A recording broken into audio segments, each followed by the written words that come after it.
Il n'était pas possible de faire l'économie d'un passage par ce qui est généralement considéré, à juste titre, comme le chef-d'œuvre de l'architecture organique de Wright. Le chef-d'œuvre de l'architecture organique de Wright, c'est bien sûr la maison dite Falling Water, la maison sur la cascade. La maison que nous allons voir dans une minute est reliée de manière extraordinaire à une maison d'hôte par un escalier qui est en fait le toit de l'escalier. C'est-à-dire ce que vous voyez là, c'est au-dessus des marches que vous montez pour aller de la maison de maître à la maison d'invité. Et donc, l'escalier est non seulement matérialisé au sol, mais l'escalier est matérialisé en l'air, et vous avez véritablement le sentiment d'une série de degrés qui vous conduit jusqu'à la maison des invités que vous voyez ici. Il a regardé la chute d'eau, il en a regardé les degrés, et il a abstrait ces degrés au-dessus de la chute d'eau. C'est-à-dire que les mouvements successifs de descente de l'eau avec l'orientation du cours du torrent sont reproduits de manière abstraite au-dessus, comme si finalement l'architecture n'était là que pour vous obliger à regarder la nature. Wright est convaincu que l'architecture n'a qu'une fonction,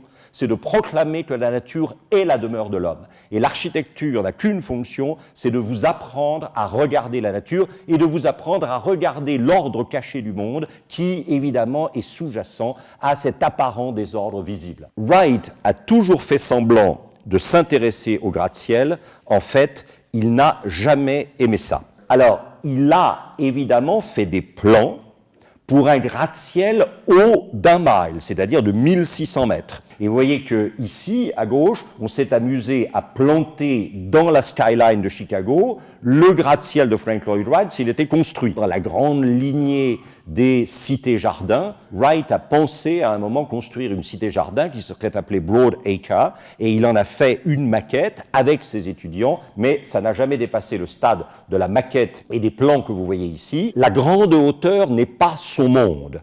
Alors, il met un gratte-ciel par-ci, par-là, pour faire comme si, d'une certaine manière, mais je crois véritablement que ça n'est absolument pas son monde.